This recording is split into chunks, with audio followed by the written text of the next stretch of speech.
যে দুঃখ বলা যায় না সেটা মূলত দুঃখই না।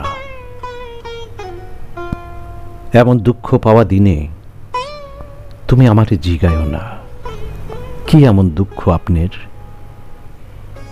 কারণ বলাযোগ্য ব্যথার দুঃখ থাকে না। আমি দুঃখে আছি জানলে অন্য সবার মতো তুমি জিজ্ঞেস কইরো না।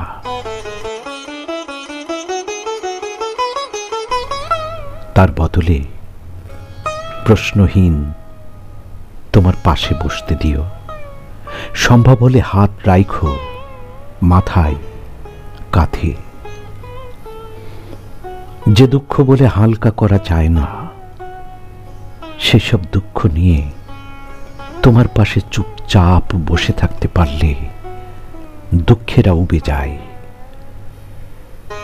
সবচেয়ে বড় সত্য হইল এই পৃথিবীতে আমারে বলতে না পারার মতো দুঃখ একমাত্র তুমিই দিতে পারো। সুতরাং যার দেওয়া দুঃখ তার কাছে কেমনে বলি বলো।